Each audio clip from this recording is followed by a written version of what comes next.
Greetings, Hempster. Welcome to another enlightening episode of HempAware Radio, your premier source for everything hemp educational and informational on how to grow your hemp or cannabis business.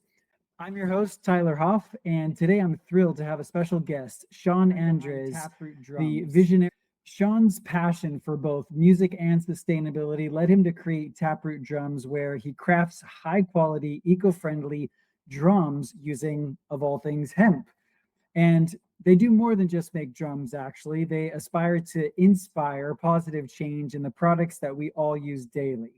Shawn's innovative approach not only produces superior instruments, but also champions the environmental benefits of hemp. And through Taproot drums, Shawn combines artistry with eco consciousness, creating a unique and impactful presence in the music industry. So I can't wait to dive into our conversation in just a moment. But first, this hemp episode is brought to you by HempAware.com. And with over 20 years of experience, we provide strategic marketing and branding solutions to help you grow your hemp or cannabis business. So visit HempAware.com to get a free website and SEO audit today and ensure that your digital presence is optimized for success so that you can get the traffic, leads, and sales that you deserve, so that we can all transform the planet together with hemp. For more information and for more entrepreneurial resources, visit HempAware.com. So now on to the hempy musical part of the show. I'd like to welcome Shawn Andres with Taproot drums. Thank you so much for being on the show today. What's hemping in? Not much, Tyler. Thank you so much for having me on here. My pleasure, buddy. Yeah, I'm excited to talk about your drums today. Number one, because I'm a musician, I love music, and want to share a really quick story about my background and how I was introduced to the hemp world. And then I'd love to dive into your story, obviously, and share your experience with Taproot drums and what you guys are doing to make some really cool instruments. But this really quick story, just to kind of give context of why I'm so excited about this topic, is I started playing guitar when I was about 12, and I had a sort of, I guess you could say, near-death experience, or just a very jarring experience at a young age that got me to ask those deep questions in life, like, why am I here? What's my purpose? What's the meaning of life? What's my purpose in life? And I wanted to create peace on earth. Like, that was, I saw the death and the destruction and the wars and the environmental pollution and all the toxins going into our bodies and into the world. And I thought, how can I inspire and uplift and motivate people to live more peaceful lives? And I thought it was going to be through music. And because music is harmony, right? Why not create peace with harmony? And I quickly realized that it's not easy to make a difference with music and a dollar. And so I kind of shifted gears and went from trying to figure out how to make a difference with music to how can I make a difference and a dollar. And eventually I was introduced to hemp, and I tried to come up with a way to integrate hemp with music. And I created this organization called Human Exchange Musical Programs. And I'm not going to go into all the details, but it was this vision of creating a world based on music, travel, hemp, and education. Hence, Human Exchange Musical Programs. It was like this way to reprogram our consciousness through the power of music, hemp, and education and travel. So it eventually evolved into just being HempAware, which is now our educational marketing and branding platform. But I got so excited to learn about your products because there's that little seed inside myself that still wants to bring music into hemp and hemp into music. So I just wanted to share that little story to kind of segue into our talk today. Yeah, I appreciate you sharing that. And like, I think one of the interesting things about my journey with hemp and how I kind of got introduced with it, how you kind of said, I believe you said reprogramming your consciousness. When I found this material, I had already been kind of making the musical instruments / like accessories, had my own business already going, but didn't really necessarily have an eco-friendly kind of mission behind it. I was a musician myself and just started building And then after finding this material, it's almost like a light clicked in my head, and immediately the possibilities seemed endless. And I had to like really reprogram the way that I think about the world, the products we use. And as a musician, that's how I arrived at all this. Similarly to you, it sounds like music is what kind of binds us all together. And that's so I feel very connected with your story there. For sure. Yeah. And so, as far as your background, have you always been a musician? Like, when did you start playing music? And maybe tell us a little bit more about your entrepreneurial inspiration, or what inspired you to want to create your own company in the first place. Yeah, I guess it all stems back to like being a musician and having that like freelancer mindset. I started as a musician, I mean, playing piano, gosh, I mean, would have been in elementary school. I can't remember exactly how old I was. But then through middle school, high school, I started playing with a couple bands, cover bands, like playing guitar, playing covers in bars and stuff. Also playing with a bagpipe band, so doing like weddings, funerals, parades, and just like bar gigs in general. And that kind of really defined from an early age that I can kind of be my own boss. I can find work as a musician, you know, being a contractor. And one thing that I just loved about all of it and why it all seemed so appealing in the first place is with the ability that it kind of gave me to connect with others. And that's, I guess, as an entrepreneur, what I've really loved most is really being able to kind of choose your own path and connect with people that I feel like I wouldn't have the same opportunity to connect with if I worked at another company. Cool. So it's your vehicle for creating connections and bringing people together, and being able to do what you're doing with hemp is just bringing a whole nother level to the music industry. I know Hmm. there's a few companies out there doing like guitar straps and guitar picks, and so it's really cool to see a unique angle with this whole, drum approach, which we'll talk about in just a few minutes, kind of the benefits and features of your drums. But tell me a little bit more about like how you came up with the idea. Did you learn about hemp reading a book, or kind of what segued you into learning about hemp and then wanting to make drums with hemp? So I guess there were two sort of like catalyst moments. There was percussion convention in Indianapolis. It's the international convention run by the Percussive Arts Society. There was a panel clinic there, probably maybe 2017, 2018. Around then, the panel discussion was led by a couple educators and manufacturers around the issue with Hunter and Rosewood being endangered and the problems that presents in our industry and as musicians, and considering some of our instruments are historically made from like these very specific resources that are now becoming endangered or are already endangered and have been and are really risking on the brink of extinction if we're not careful. That kind of moment really was like an awakening moment, because at that time I had already been making mallets for those types of instruments like marimba especially. And then that kind of prompted the, oh, we should really find a new material kind of discussion. At that point I didn't really ever really consider hemp as a potential solution to that. It wasn't until I there was a moment in 2019. I think I was scrolling on Facebook or something, and there was a video about hempcrete, which is, you may be familiar with hempcrete as like a building block material, different than hemp wood, used for different things. And but it seemed like a really great alternative construction material. And after seeing that, that's what started the full dive into what is possible with hemp. And I almost immediately found hemp wood, which in as of 2019, I think was very early stages for that company that processes the hemp wood material. But after seeing that wood material, again, it was like that light switch moment. What can we build with? What can we build with this? Basically, at the time, I was just making mallets, but I immediately saw this could be scaled much bigger than mallets for a marimba, which, as much as I love playing the instrument, I recognize is a very small percentage of musicians, let alone of like humans, considering the scale of what could be made with this material. And that's what kind of led to a rebranding, I guess, of what that business was at the time. I moved to Pittsburgh around that time to attend Carnegie Mellon University to develop this business and figure out what the best entry point into the market is, like what types of products would be a good introduction to the percussion world when utilizing eco-friendly alternatives, specifically at the start, hemp wood.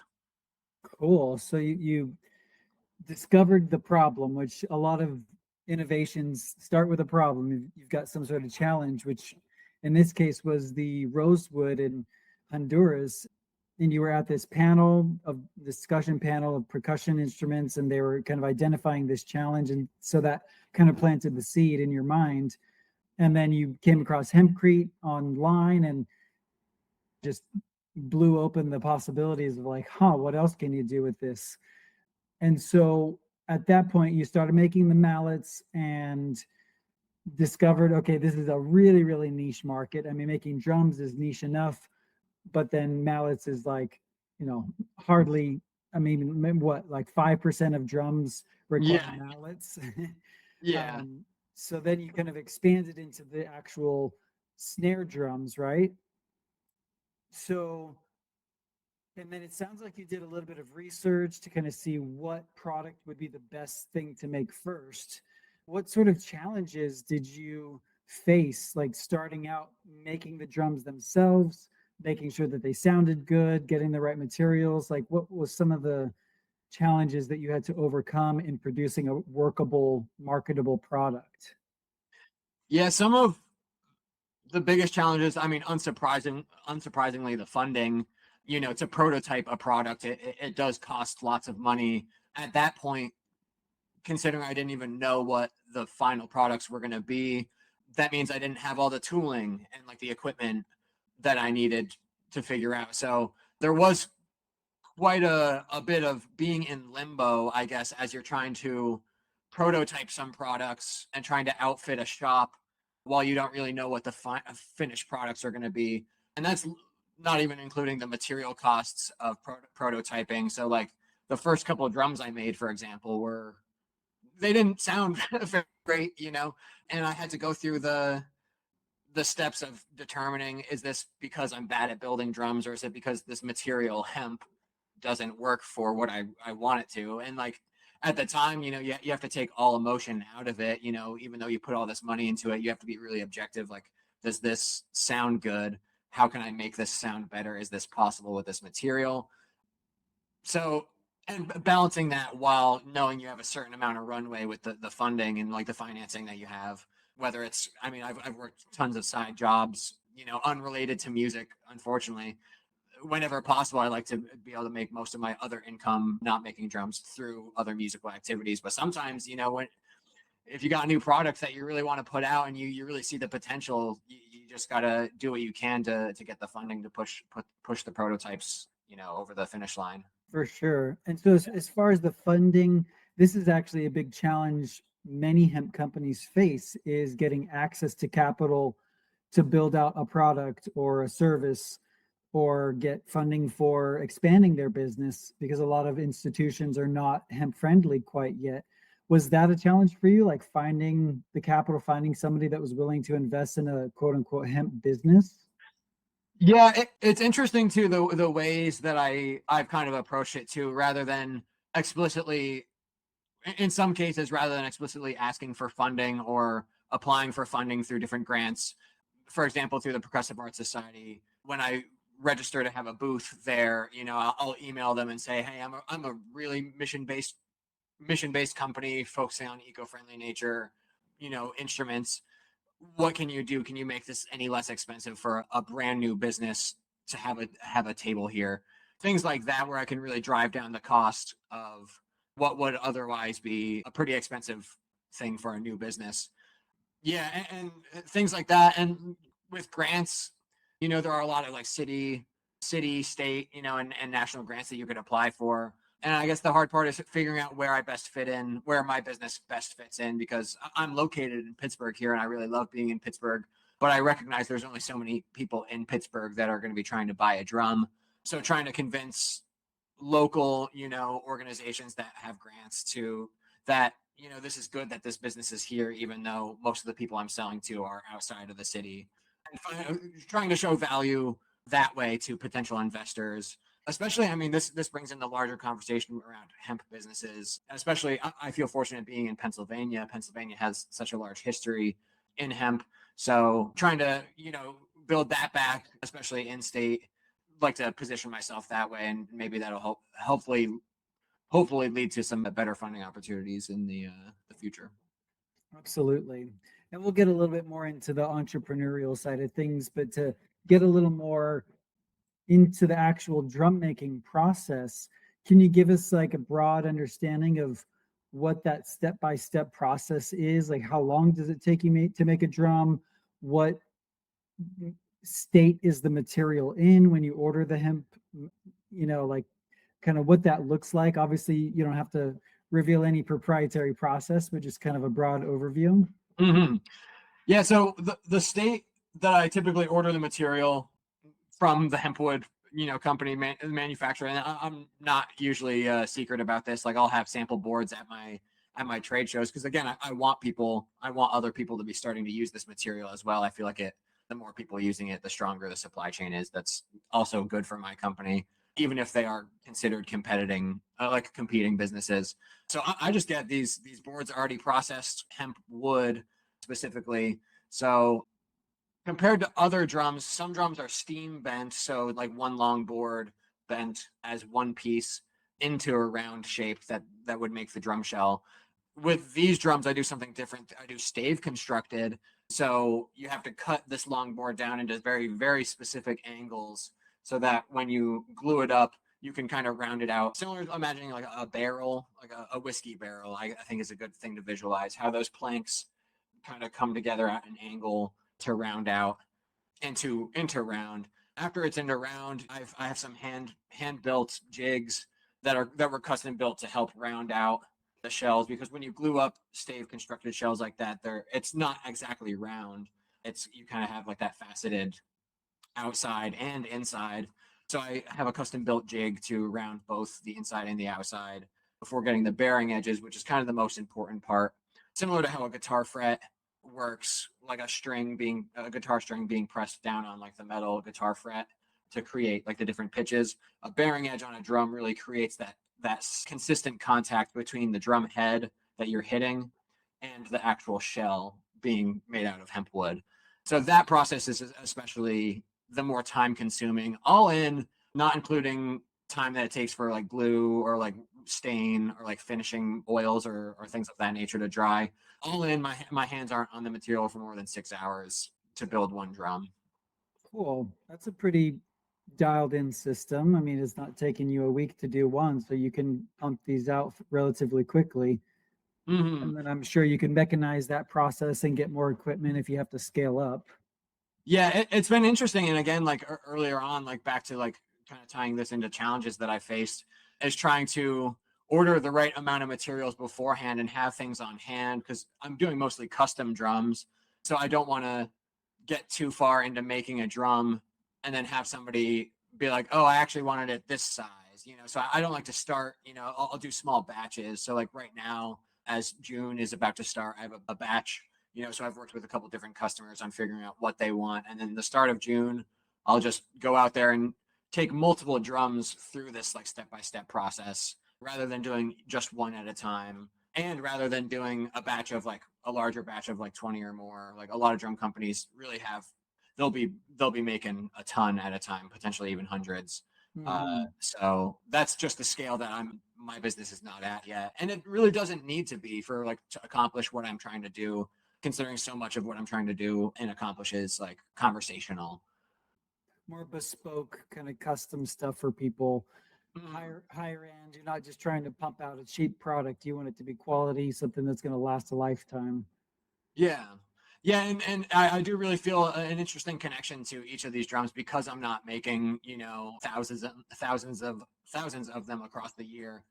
Each one just kind of stick in my mind. And each one I do want to be better than the last, because it is such a hands-on process. And these jigs that I have are hand built in my own shops, like specifically for this. I'm constantly trying to improve that process. Great. Yeah. So yeah, it's all about the mastery and working on your craft. That's the journey, I guess. Mm-hmm. So the hemp wood, compared to the rosewood? Would you say it's a pretty comparable like density and tone? And is it like apples to apples, or is it a totally different product? So the interesting thing about hemp wood and like compared to like something like rosewood, while rosewood was like the original material that I was like, oh, this is a problem and we need to figure out how to replace this one material. Once I got into like the larger product design and like what could be made, I was realizing that it couldn't, it's not just a replacement for rosewood. It's just another option. Like, well, on the Jenka hardness rating scale, which is how we measure the hardness of hardwoods, it scores pretty much the exact same as Honda and rosewood at like, I believe a 2200, if I remember offhand, on the Jenka hardness scale. That doesn't mean it's exactly the same as rosewood acoustically, or like tone, like the tone might not be exactly the same, because the way that the like natural grain occurrences and the porousness, could be slightly different. That will also affect like the tone. But the way I do think of it is, while I might not be able to replace like all wood materials, no two wood drums are the same. People really pride themselves on having, oh, I've got both a maple drum and a birch drum, and those are two different sound characteristics. The way that I'm approaching hemp wood with drums, at least specifically with drums, is just another one of these options where like the difference between a metal shell and a wood shell is very distinctly different. And I guess there's less obvious differences between different specific wood species. So hemp wood as an alternative. So for someone who wants a wood shell, like the sound of a wood shell, without actually having to cut down trees. Because again, I mean, 4 months to plant and, have usable lumber compared to, 4 decades or longer, depending on the wood species, kind of a no-brainer. Hmm. Right, which kind of segues into my next question relating to the sustainability aspects, the eco-friendly nature of your product. How are you positioning your brand in the marketplace, or how do you talk about this product when you're out there sharing it with people? What's sort of your angle, and what are some of the unique benefits and features about your hemp drum compared to any other option on the market? Yeah, I think, I mean, right now, the most immediate standout is that there is nobody else making these drums right now from hemp wood. There is nobody else making drums from hemp wood, at least that I know of. Somebody in their garage might have already started getting on that, and kudos to them. I best of luck. Like, I hope they continue doing so. But right now, being the only person building from it, I've been trying to be very, as far as like what angle do I take, I've been trying to be very careful as to not like ruin the reputation of this material out of, any faulty things that I might do as someone who's in a early stage business. I don't want to turn people off completely from hemp or this material just because of the way that I pitch it. So I really try to, as far as sound, if I'm at a trade show and somebody's walking by and they read the sign and they're clearly like, wait, hemp drums, like what? Like, the confusion is the immediate reaction that I usually get from people, understandably so. So I try to lead them through it in like more of like an exploratory process where like they usually say, well, how does it sound? They could see it already. They see it, it looks good, according to them. But then it's like, how does it sound? Because that matters more to most musicians. I answer that question with, you tell me. I don't want to give these people, since these are the first drums, being made from this material again that I know of, I don't want to project any adjectives that I feel about it, because sound is subjective. And especially when you hear instruments in person, I just don't want to project any adjectives that I have it over it as the builder who may be biased. I think it sounds good, even if it doesn't sound good because I built it, I feel good about it. So I like to let them use the adjectives that they feel after playing it. And people usually say words like, which is interesting because people usually, unrelated to each other on different occasions, usually come back to the same adjectives, which I find really interesting. People use the words warm, focused, rich, which are, I guess, the most common adjectives that I've heard. I usually try to keep track of like words when people use different words to describe it. And that's just constant collecting data of like, what do people think, over the years of the different models that I have, like, and trying to be able to recreate certain things so I can capture those certain sounds. Absolutely. And having your customers be your spokespeople is the best approach in any business, really. They call it social proof. When you can let your customers speak for you, it's a lot more powerful than you tooting your own horn. Mm. Give a musical analogy. And Yeah. especially on these trade shows too, and like when I'm out and like talking to people about it, I especially love how quickly, and this isn't, because I don't want to talk about the drums themselves, but I especially love how quickly the conversation moves away from my drums and then onto all the other things that we could be doing with this material and hemp as a whole, not just hemp wood, but there are fabrics, there are ropes, like there are so many different material outputs for this one crop. Mm. And it's really encouraging to see how quickly people can just imagine that future where like that where this plant is being used to its fullest potential. Oh, yeah. It's definitely a conversation starter. That's for sure. Can segue into other really important aspects of life. I mean, music is foundational. I don't think there's been a day in my life without listening to music or playing it, Mm-hmm. and at least my adult life, but also realizing that this is a gateway, a very positive gateway. Most people associate cannabis with a different gateway, but showing someone the possibility of this and then saying, look, this is also food and shelter and clothing and energy and plastic and medicine and fuel. It's a really great way to raise awareness, like we first started about. And that's what we're all about here, hemp aware. It starts with awareness. Mm-hmm. So to kind of shift gears and get more into the business side of things, the entrepreneurial side of things, and how you engage your customers, your prospects. You mentioned you go to trade shows. I know you have your website, taprootdrums.com. Is that right? Mm-hmm. And then you're on socials, Instagram, etc., sharing pictures, which is always a great strategy. But maybe give us an idea of that process. Like, what does it look like? Somebody engaging with your brand, maybe becoming aware, and then being introduced to the possibility of purchasing something, and how you kind of engage them in that sales process. Yeah, so I guess how my sales funnel kind of is set up, I'm very aware of like social media and like the negative aspects, especially being in the music industry. I feel like one of those industries where artists especially feel that they have to have a presence and be posting every day and really feed into the algorithm. With my whole like marketing and like how I try to acquire customers and then how I interact with customers, I try to do it so mindfully to not lean into any of like the negative things that we hate about social media. So typically, I mean, word of mouth is how I've really been trying to work through like the sales funnel, I guess, if you want to call it that. And from the earliest opportunity, I would rather be talking with these customers one on one, either over the phone or like DMs, I guess is the best way to really break the ice there. But once people really show like legitimate buying signs, because I do get a lot of people just messaging and that want to talk about it because it's a cool thing to talk about and discuss and learn about. A lot of people simply just want to learn more about it.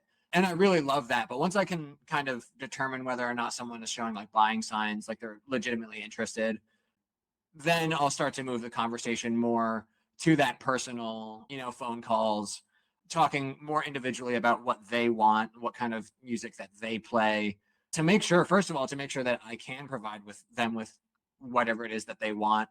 Because there is so much unknown and people don't really understand this until they really get the full sales pitch. There are cases where, for example, somebody contacted me and they really wanted one of these drums because they loved the idea of this, but they wanted a marching snare drum for like a marching band. That's just a different type of drum. I can't really provide them for that. It's not that I don't think hemp really has a place in that area of instruments, but that's just not what I'm set up to do right now. You'd have to retool and have different equipment for a different, Yeah, entirely different drum. it's just the process into getting into that world of like the marching arts. Again, I understand these are very niche markets, but there is a very big difference, and it is kind of hard to parse through, especially when I'm at a trade show and it's a drum convention or better yet, less specific, a percussion convention. What does that mean? There could be someone who only does marching band, snare drum.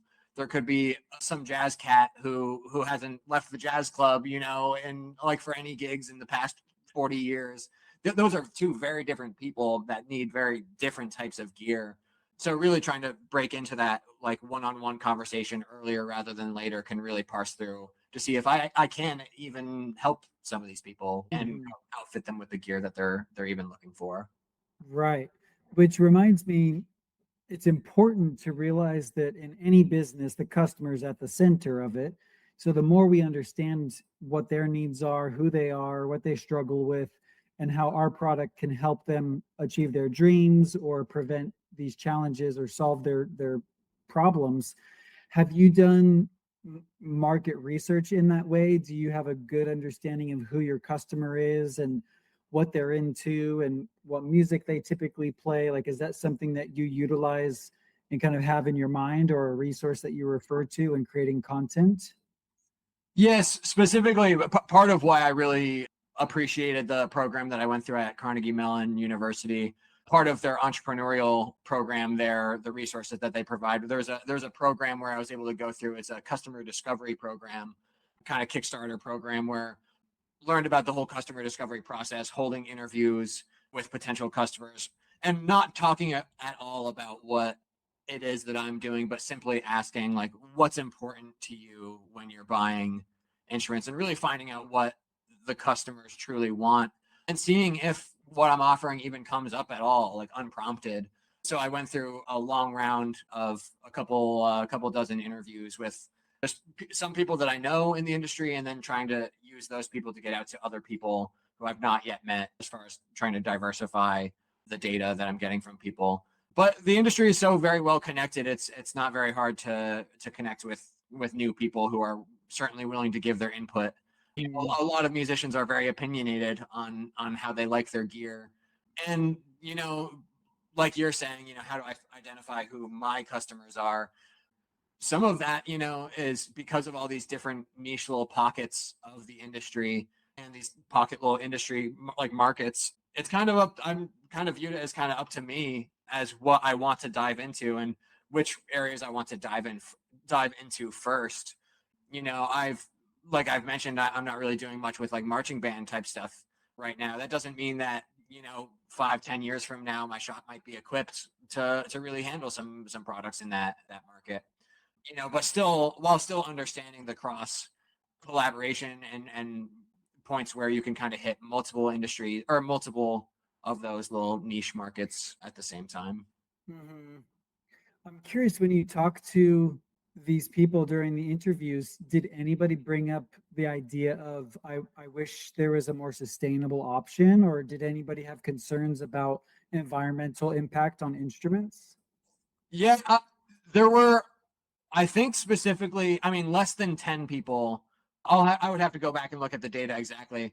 Less than 10 people. I think it might even been less than five explicitly asked for more, like anything like more eco-friendly or sustainable.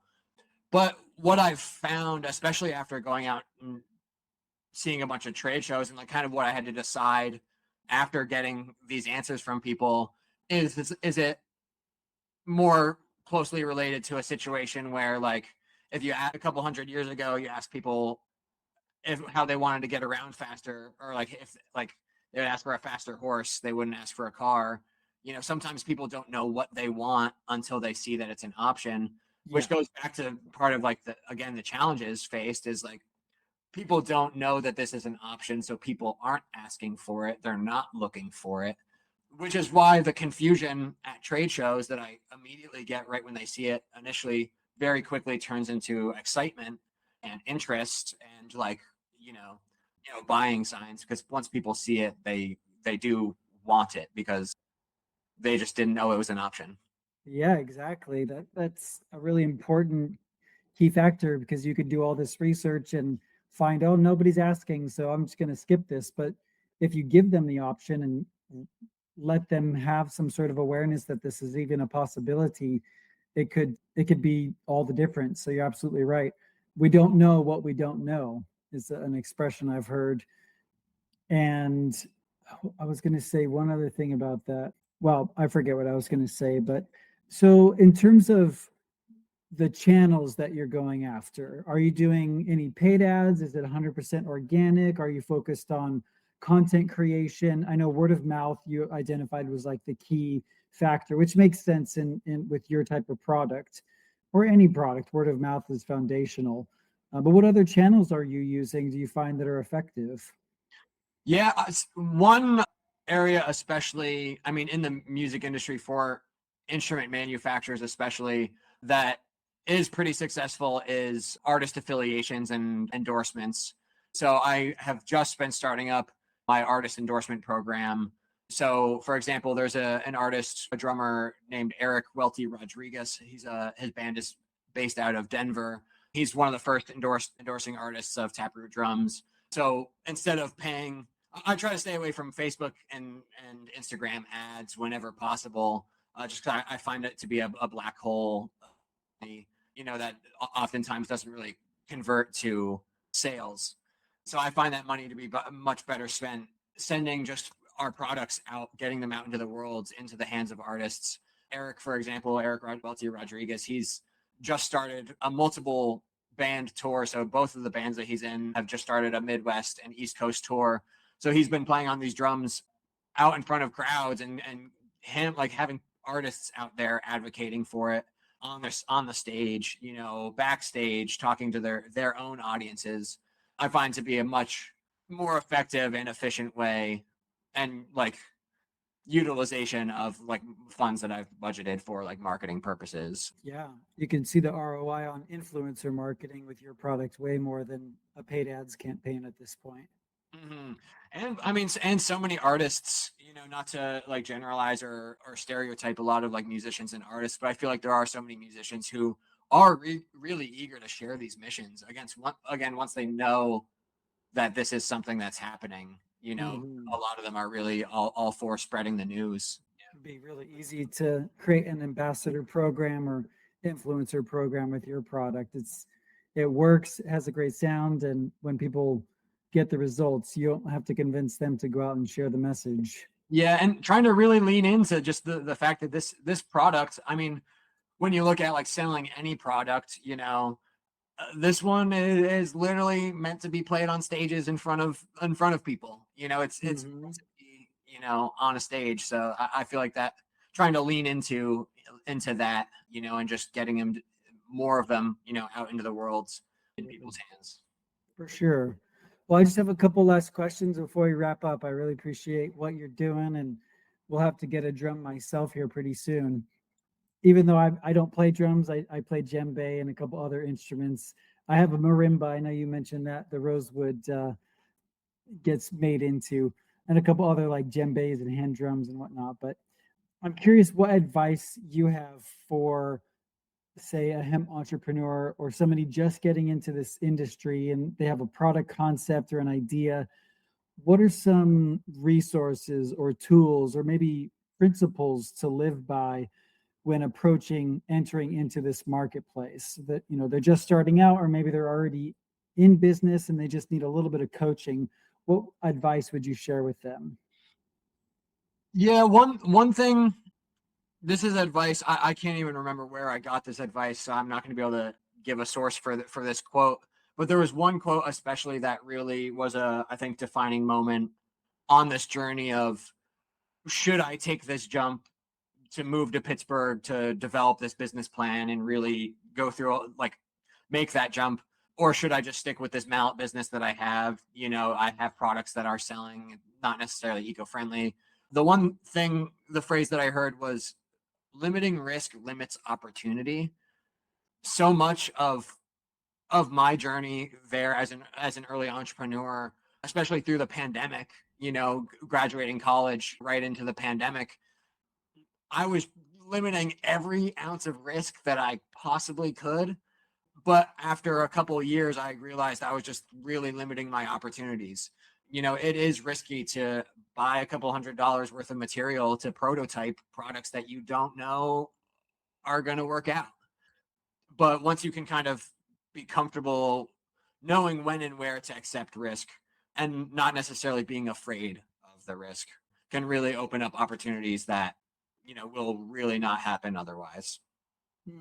Yeah, people's fear is the biggest preventer of progress or taking risk. If you can just obviously have some sort of calculated risk, you don't want to necessarily spend your life savings on something if you're not confident that it's going to get the results you want. But being willing to be uncomfortable, get into that state of trying something new, trying something different that you've never done before, taking that risk is crucial. I totally agree. If you limit risks, you limit opportunity. That's a good kind of catchphrase to remember. I appreciate that. Yeah, and that's not my quote. I'm sorry though, I cannot remember who that is originally attributed to. That's okay. I'm sure 100 people have said it. Yeah. Or Yeah. somebody else parroted it from somebody else. Yeah, true. There's nothing new under the sun, as they say. Well, as a final thought, sort of like a philosophical perspective, let's say you had the opportunity to speak in front of the entire world audience and you were about to do a show and play some music for every human being on the planet, but you had 30 seconds to share a message with them about hemp or about anything in general. What would you want them to know? I think, yeah, this is an interesting. So one thing that I tell, and this is something I tell a lot of people at these trade shows, again, like once we get off of like the whole drum conversation, is in this like hunt for like more eco-friendly and sustainable solutions, more like too often are like consumers blamed, like individual consumers blamed for like where we're at and like the progress we're making towards like a healthier planet. I think that's just not the best way to look at it. I think as individual consumers, while we do have a choice over like what we're buying and who we're buying from, I think we all need to just truly encourage more and like ask and demand better from the companies that do exist, because sometimes we don't always have the option to choose from a better company. I think just whenever possible, we just need to continue to demand more from the companies who are really causing the issues, and to stop blaming individual consumers, because individual consumers are ready for better options if they're given them. Mm-hmm. Cool. So, in a hemp nutshell, to kind of reiterate what you just said, ask for what it is that you want or demand it from the companies that are producing the most pollution or making the most toxic results in the world. Because there is a very popular quote that says, ask and you shall receive. So I think you're onto something there. Make sure that you're reaching out to your favorite brands or your governmental bodies or Mm-hmm. major corporations and demand or request, ask them, have you considered using hemp? Have you considered using a more sustainable, eco-friendly option? And I do know that many governments are now installing initiatives to go more eco-friendly, sustainable, and one day it'll probably be a mandatory requirement to use some level of sustainability and eco-friendliness in everything that we're making. So we'll get there eventually, but I agree it takes the consumers, each one of us, to ask for that change that we want to see and be the change by, like you said, choosing wisely who you want to work with. Yeah. Cool. Where can people learn more about you? Find you on the socials?